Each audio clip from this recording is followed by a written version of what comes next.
Olá, pessoal do YouTube. Meu nome é Laís Yuri, sou psicóloga e coach esportivo e você está aqui no meu canal.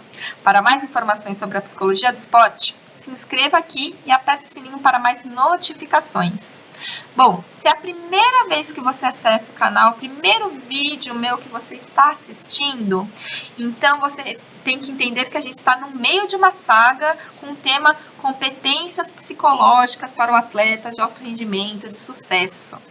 Então, quais competências psicológicas são importantes para esse atleta chegar lá e performar bem dentro da sua modalidade?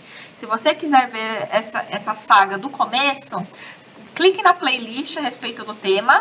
Comece pelas apresentações, onde eu listo quais são as mais importantes. Aí eu tenho a primeira, que é sobre resiliência, um outro vídeo que é a respeito de motivação intrínseca e esse que é a respeito de regulação emocional. Todos esses vídeos eu apresento o tema, o que é, eu ensino a identificar em nós, nas pessoas, nos atletas, essa característica. E depois eu fecho com estratégias para desenvolvimento. Então, se você é atleta, você consegue, através dessas estratégias, primeiro entender o que significa, né? Que já é um passo grande, né, para o autoconhecimento. Em segundo lugar, a gente consegue fazer em nós mesmos. Se você é treinador, pai, você consegue aplicar no seu filho, no seu atleta, ou em vocês próprios. E se você é psicólogo, você consegue organizar as sessões com essas estratégias. Então, é muito positiva essa temática. Então, regulação emocional, anota aí que é uma das principais competências para o sucesso de um atleta e de uma pessoa em si. Se você fazer pesquisa sobre o termo demissão em trabalho, cerca de mais ou menos 13% das demissões tem a ver com perfil técnico. Todas as outras demissões têm a ver com perfil comportamental. Então, quando a gente fala de sucesso, seja dentro do esporte ou fora do esporte, a gente depende muito das competências psicológicas e comportamentais. A regulação emocional está entre os top para mim. Porque a gente qual que é a importância disso? A gente não tem opção de não sentir as coisas. A gente é ser humano e a gente vai sentir diversas emoções ao longo do nosso dia, conforme acontecerem diversas coisas, conforme a gente encarar as situações de certa maneira. Então, a regulação emocional é essencial para o nosso sucesso. E para a nossa saúde mental. Em tempos de pandemia, saúde mental é o nome da vez. Então, a regulação emocional é importante para isso também. Então, vamos lá. Regulação emocional. Gosto sempre de destrinchar os termos. Regulação, eu vou regular para cima e para baixo, conforme eu quero a situação. E o emocional. Então, o emocional é tudo aquilo que a gente sente, são as emoções, são os sentimentos nossos que geram mudanças físicas, fisiológicas, motoras na gente, conforme vai depender do que a gente vai sentir e na intensidade que a gente vai sentir isso, a emoção, mas ela tem mudanças cognitivas e fisiológicas motoras quando a gente sente aquela determinada emoção. Então, por isso que ela influencia a performance, porque conforme eu sinto, se eu sinto muita raiva, por exemplo, um tenista, ele sente muita raiva, ele pode, de repente, ter uma ação de jogar a raquete no chão, de xingar, de perder o rumo do jogo porque ficou com muita raiva. Então, isso afeta a nossa performance. Então, no futebol, eu posso bater no meu adversário, porque de tanta raiva que eu tive. E isso pode me fazer ser expulso e prejudicar o meu time na hora do jogo. Então, como que eu pego essas emoções, né, e transformo elas da melhor forma possível? Primeiro, eu vou explicar que existem algumas emoções básicas dentro da gente. Os estudos apontam para 7. Eu trabalho geralmente com 4 delas, que tem muito a ver dentro da performance, dentro da carreira do atleta, mas as 7 principais: medo, tristeza, raiva, alegria, afeto, que tem a ver com amor, com compaixão, solidariedade, surpresa e o nojo. Dentro dessas 7, as que eu mais escuto falar dos atletas, treinadores, são essas 4 primeiras: medo, tristeza, raiva e alegria. Quando a gente está influenciado sobre cada uma dessas emoções, Isso altera nossa parte fisiológica e nossa parte física e faz a gente se comportar de uma determinada forma, né? Essas ideias que eu tô falando tem muito a ver com alguns estudos da psicologia cognitiva comportamental, que quem segue meu canal sabe que eu sou dessa abordagem. Então, eu vou falar muito puxando sardinha para minha área. Então, pensando nisso, como que a gente faz a regulação dessas emoções para que cada vez mais as emoções negativas elas estejam sob controle e não afetem o meu comportamento de uma forma que me prejudique naquela situação? Então, isso é regulação emocional. Como que eu regulo essas emoções primárias para me ajudar no momento ali da partida ou no momento de uma tomada de decisão? Então, vamos lá. Agora, como a gente identifica isso no nosso atleta? Se ele tem uma boa regulação emocional ou se ele tem uma regulação emocional que precisa ser melhorada? Isso, algumas reações dele vão te dizer, né? Ah, eu xinguei mesmo, eu fiz isso, não me arrependo. Ah, eu taquei a raquete no chão. Ah, eu bati no meu adversário porque ele me irritou, né? Ah, eu travei no jogo de tanto receio e preocupação, fiquei lá travado, né? Não consegui dar um passe de 1 metro certo, não consegui pensar, não consegui ver estratégia, não consegui tomar decisão, fiquei ofegante. Quando ele começar a descrever essas situações, como ele reagiu nas situações de performance, é muito provável que ele ainda precisa melhorar essas ideias, essas estratégias de regulação emocional. Então, o que eu faço a partir disso? Que eu entendo que ele precisa melhorar essa regulação emocional.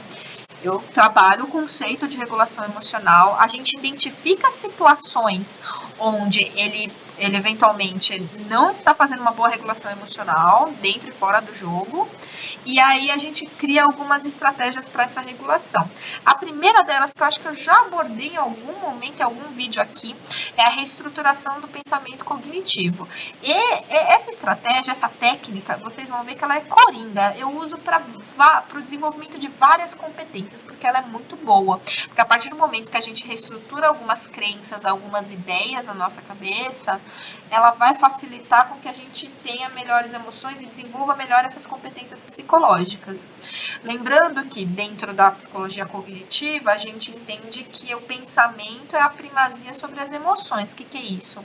A depender de como a minha cabeça vai, ou como eu, né, interpreto certas situações, por exemplo, o estádio lotado. Tem gente que vai falar, nossa, que legal, eu vou jogar muito. Tem gente que vai encarar de outra forma, pensando, puxa, quanta gente, e se eu for mal? Aqui eu acho que vai todo mundo me xingar. A gente está falando de uma mesma situação, estádio lotado, e de duas interpretações totalmente diferentes. Essas interpretações, esses pensamentos a respeito do evento, vão fazer com que eu tenha emoções diferentes. O que falou que, nossa, adorou o estádio lotado, vai sentir alegria, confiança, vontade, enfim, vários nomes. E aquele que sentiu, que pensou a respeito de que não pode errar, que já pensou se xingam ele, já pensou que ele vai mal, provavelmente vai ter reações voltadas ao medo, à preocupação, à incerteza, alta chance de piorar a performance esportiva dele. E o outro, maior chance de melhorar a performance esportiva dele dentro desse cenário. Com isso, então a gente entende que há o evento, eu penso uma coisa a respeito desse evento, eu tenho um sentimento primário a respeito disso, e isso faz com que eu tenha alguma reação fisiológica, comportamental, de acordo com essa emoção. Então, a gente tem que ir lá no começo do processo, no pensamento, porque no contexto eu falo que a gente não vai, porque o contexto a gente não muda, né? Se tá chovendo, se o gramado tá ruim, se o estádio tá lotado, a gente não controla. Se alguém te xingou, se alguém te ofendeu, isso a gente não controla. A gente controla do segundo passo, da segunda situação, que é o pensamento, para frente. É isso que a gente controla. Então, o pensamento a gente vai ajustar como a gente pode pensar melhor em cada situação para conseguir fazer essa regulação emocional. Então, provavelmente, quem sente muito medo vão ter pensamentos de futuro negativo, de dúvidas, então, ou de colocações, não posso errar, será que eu vou bem no jogo? E se eu não for bem, o que vai acontecer? Eu brinco muito com os atletas que o medo tem muito a ver com, a ansiedade tem muito a ver com futuro negativo, com dúvidas. Quando a gente coloca a nossa cabeça lá, além de a gente não estar no momento presente, não estar concentrado, a gente começa a pensar em coisas negativas que possam acontecer e isso faz com que a gente sinta o medo, e isso faz com que a gente gere ansiedade e isso faz com que a gente trave na hora do jogo. Então a gente ajusta o pensamento para o momento presente. A raiva ou a tristeza são emoções que têm a ver com... A tristeza, por exemplo, tem a ver com situações de desesperança, de não acreditar que pode acontecer, que pode dar certo, sensação de derrota. Então, isso tudo faz com que a gente perca a nossa energia para fazer aquela performance. Então, a gente também precisa ajustar. E a raiva é geralmente quando aconteceu alguma coisa que quebrou a minha linha de certo ou errado, que na minha cabeça não poderia ter acontecido e aconteceu. Né? Então, nossa, ele não poderia ter falado isso, ele não poderia ter feito isso, o juiz não poderia ter apitado errado dessa forma. A partir do momento que eu começo a pensar nisso, eu sinto a raiva, porque algo foi na minha cabeça, alguma regra foi quebrada que não deveria ter acontecido. E aí que eu sinto a raiva. Então, eu ajusto esse pensamento para pensar muito mais em si, no que você pode fazer no momento presente, para a gente ter essa regulação emocional. Essa é só a primeira técnica. Existem técnicas mais que ajustam a parte física, a parte fisiológica, de técnicas de relaxamento muscular, que eu vou explicar em um outro vídeo, mas se você quiser buscar algumas técnicas de relaxamento muscular aí na internet, tem várias opções. Aí eu vou fazer um vídeo só de técnicas que eu costumo utilizar na minha prática. Exercícios de respiração diafragmática, respiração profunda, onde eu diminuo a minha frequência cardíaca e diminuo a tensão. O mindfulness, onde são técnicas meditativas que têm o foco da atenção no momento presente e a partir do momento que eu penso no momento presente, eu acabo relaxando no bom sentido, tendo essa regulação emocional. Então, existem uma série de técnicas e ideias que podem nos ajudar nesse processo de regulação emocional, dentro e fora da prática esportiva, que todo mundo pode se beneficiar disso, especialmente num momento como esse de pandemia.